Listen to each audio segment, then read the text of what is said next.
So Max, a moment of reflection really. How buoyed are you by your performance over the last 4 days?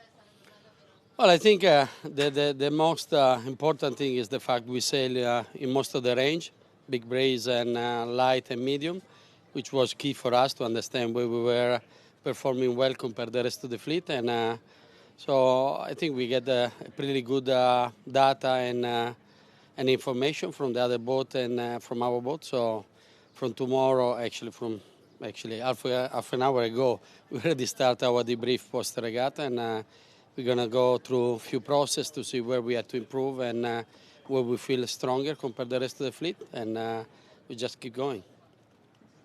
What have you learned about the two challengers that you will face in the Prada Cup?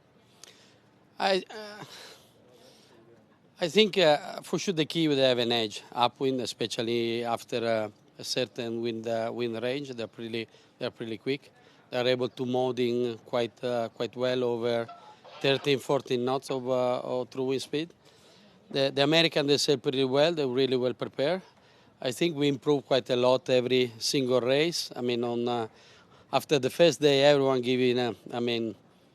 was probably not giving too much money on top of us, and then until yesterday afternoon, we were able to play for the event. So I think it's always hard to make a judgment just after one race. We need to pay attention because it's going to be a pretty long campaign, and we still have a lot of bullets in the pocket. I think every team is still sailing not at the best, at his best, and in the next few days we're going to do a few changes, and we're going to go back in the water in a few days' time, and we just keep pushing. I mean, at the end, we're going to have a lot of time to have a day off after the Cup, so now it's time to really push.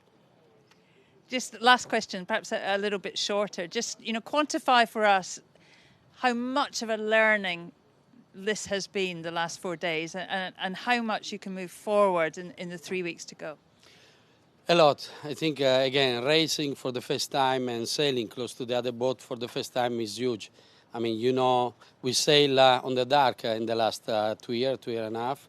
And so it was an opportunity for us after the cancellation of Cagliari and Portsmouth. So I think we come back, each team is coming back with a lot of info and a lot of data to analyze. And I think it's going to be exciting moment ahead, and I'm looking forward to start the real race. Terry, it was so unknown, wasn't it, coming into these 4 days? Just looking back, a moment of reflection, really. How buoyed are you by your performance? I think I think as a team we're happy that Patriots in the hunt. There's all three teams are going to show their strengths and weaknesses at any given time, and so I think we're happy that we can see that the boat is competitive, and yet we can also see all the work that we have to do to the boat. And so the opportunities that are in front of us, I think, are positive, and I think we're happy with how everything has gone. In 3 weeks' time, you're going to face your challenges. What have you learned about them? What have we learned about the challengers? I think Luna Rossa is a reasonably refined boat, and they're making improvements certainly from the first day that we sailed against them, and they're strong in the lighter conditions, and there's a crossover somewhere in the boats, and so it'll be interesting to see how those evolve and develop.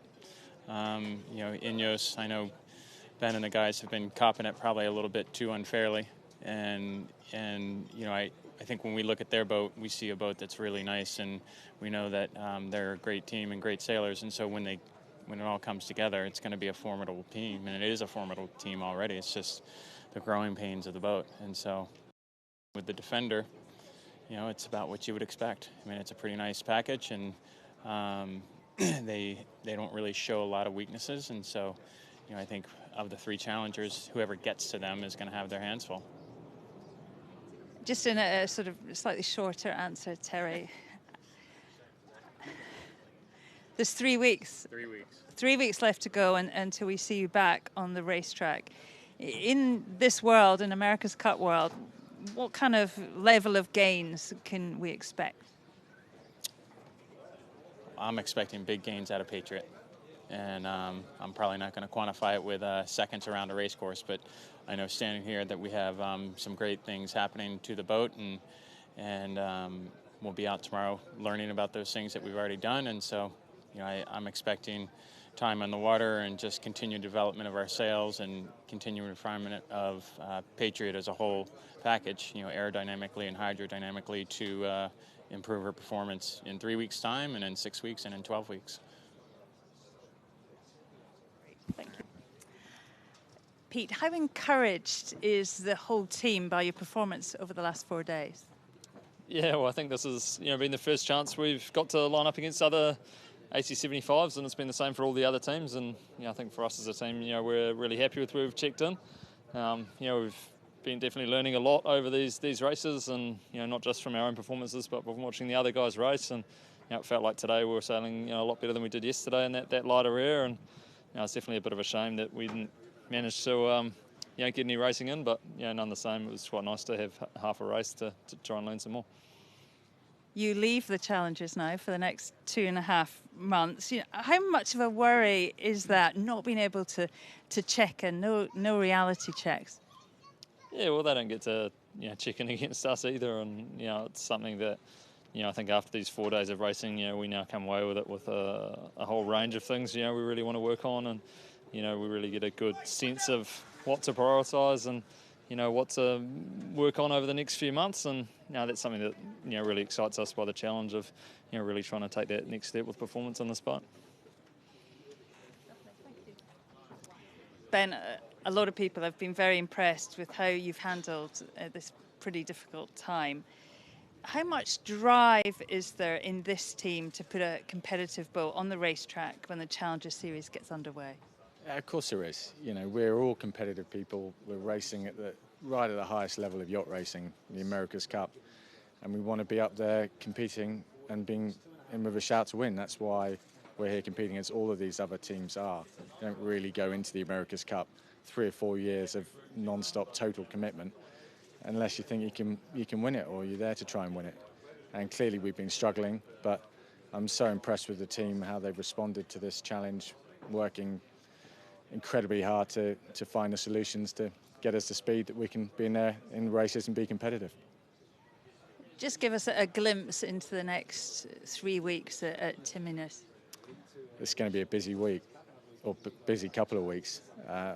And okay, we've got Christmas. Maybe we'll have a day off over Christmas, maybe half a day, but it's going to be full on because we've got to make some very quick decisions about what changes we want to make to the boat and then implement them. And we all know with these boats, they're very technical. It takes quite a long time to make some fundamental changes. So we've got to really gauge that. How much time are we prepared to take off the border versus what sort of changes can we make to the boat? And we'll make those decisions over the next couple of days. Thank you, Ben. Thanks.